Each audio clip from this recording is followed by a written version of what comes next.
Bayangkan sebuah istana, begitu megah, begitu indah, tapi ada sesuatu yang membuat siapapun terkejut ketika memasukinya. Termasuk seorang ratu paling kaya dan paling berkuasa di zamannya, dialah Ratu Balqis. Wanita cantik, cerdas, dan disegani dari negeri Saba.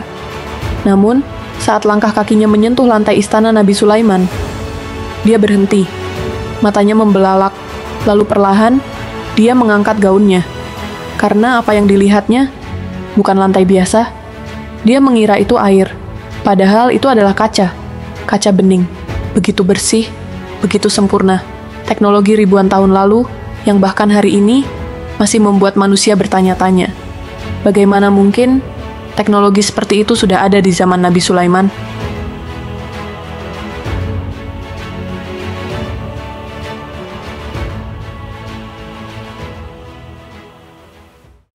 Ratu Balqis bukan ratu biasa. Kerajaannya sangat kaya. Rakyatnya makmur, istana di negerinya penuh emas dan permata. Namun, ada satu kesalahan besar, mereka masih menyembah matahari.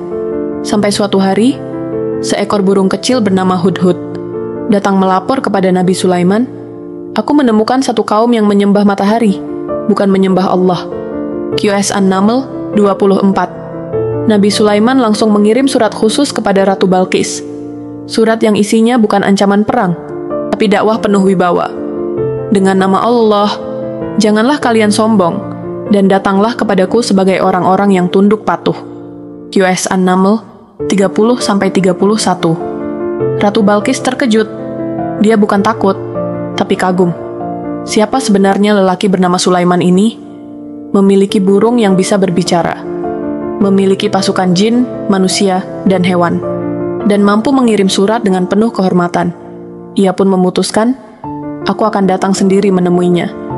Peristiwa mengejutkan terjadi saat Ratu Balqis sedang dalam perjalanan. Nabi Sulaiman mengumpulkan pasukannya. Siapa yang bisa memindahkan singgasana Ratu Balqis sebelum ia tiba? QS An-Naml 38. Jin Ifrit berkata, "Aku bisa, sebelum engkau bangkit dari tempat dudukmu." Tapi ada seseorang yang lebih hebat. Seorang alim yang diberi ilmu khusus berkata, "Aku bisa, dalam sekejap mata." Dan tiba-tiba, singgasana Ratu Balqis yang megah itu sudah ada di depan Nabi Sulaiman. Luar biasa. Bukan kekuatan jin, tapi kekuatan ilmu dari Allah. Sesaat kemudian Ratu Balqis tiba. Ia dipersilahkan masuk ke dalam istana Nabi Sulaiman. Dan inilah detik-detik paling legendaris itu. Ia melangkah, lalu berhenti mendadak. Matanya tak percaya. Di hadapannya, lantai istana seperti air mengalir. Tanpa berpikir panjang, ia mengangkat gaunnya agar tidak basah. Namun Nabi Sulaiman tersenyum dan berkata, "Itu bukan air, itu lantai kaca." QS An-Naml 44. Ratu Balqis terdiam. Hatimu luluh, kesombongannya runtuh. Ia sadar, ini bukan manusia biasa. Ini bukan kekuatan jin, ini kekuasaan Allah. Pada akhirnya Ratu Balqis berkata dengan penuh ketulusan, "Ya Tuhanku, sungguh aku telah menzalimi diriku, dan aku berserah diri bersama Sulaiman kepada Allah, Tuhan seluruh alam."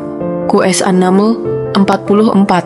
Ia masuk Islam, ia tunduk, ia belajar tentang Allah, dan kisahnya abadi dalam sejarah. Pesan moral, kekayaan, kekuasaan, dan kecerdasan manusia tidak ada artinya tanpa iman kepada Allah. Teknologi sehebat apapun, istana secantik apapun, semua itu milik Allah. Kadang Allah datangkan keajaiban, bukan untuk pamer kekuatan, tapi untuk meluluhkan hati manusia yang keras.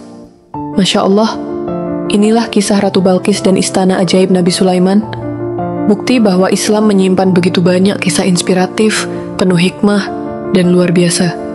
Yuk sebarkan kisah ini, like, komen, dan subscribe Fakta Islami TV, agar makin banyak orang mengenal Islam lebih dalam dan mencintai Al-Quran.